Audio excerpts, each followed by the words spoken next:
Welcome back to Sailing SV Tutto Bene. Today's video is going to be on inflatable boats versus ribs. We will be comparing the two types under 4 criteria. Those criteria are going to be weight, storage, and travel, price, and lastly stability. The first criteria is weight. Weight will greatly affect the mobility of the boat. For example, my boat weighs 110 pounds, and that may not sound like a lot, but it is a lot considering the bulkiness of it. To start a fully inflatable boat is going to weigh around 50 to 70 pounds, depending on the size and material of it, compared to a rib, which is going to weigh anywhere from 100 to upwards around 300 pounds, depending on the size and material of it. To compare these two inflatable boat and the rib equally, I'm comparing my boat, which is a 110 pound, 10 foot 2 inch Zodiac, to a Saturn 9.6 foot inflatable boat.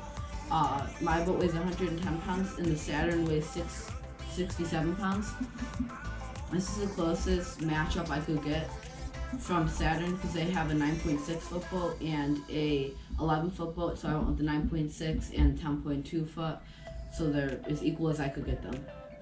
The second criteria is going to be storage and travel. When you have both a sailboat and a house and you don't want to have the tender sit in the sun when you're not using it, you want to bring it home. Something that is very easy to do with an inflatable boat is simply deflate it and put it in the trunk. Unfortunately, one of the biggest downsides to having a rib is travel without a trailer. A rib is most likely not going to fit on a roof, and with its solid floor you can't roll it up.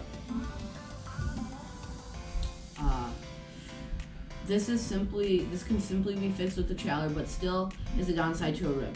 Storage is no different.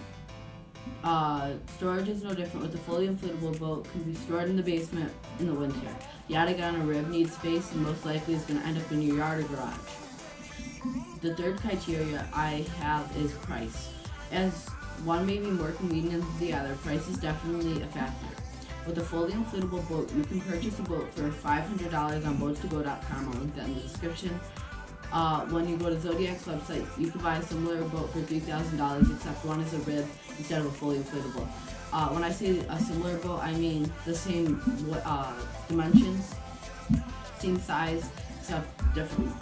The same tubing is still PVC, except fiberglass and airfoil is the only difference.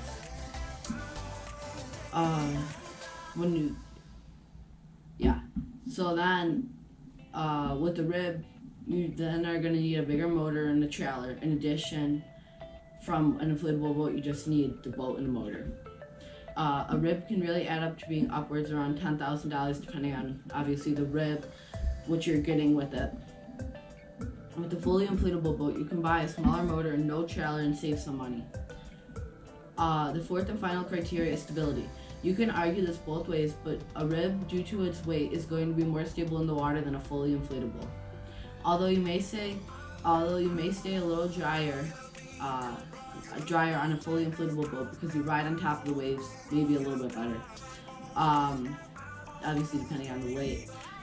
With a rib, you may crash through the waves a little bit more, resulting in a tiny bit more sea spray, but I'm pretty sure they're going to be fairly equal. Although, also due to the boat, to the rib's weight, you can stand on the tubes without the opposite side coming out of the water. I can stand on the tube on my boat, and the other side does not even try and come out of the water. With a fully inflatable boat, if you try this, you have a higher chance of potentially flipping the boat, so just something to think about. In conclusion, I personally purchased a rib based on these criteria, and I'm happy that I chose a rib rather than a fully inflatable boat. I hope you enjoyed today's video. Next week's video will be cleaning my rib. Thank you for watching, and if you were looking at purchasing a tender, I hope this helped. With that said, I hope to see you next Saturday at 8:45 in the morning.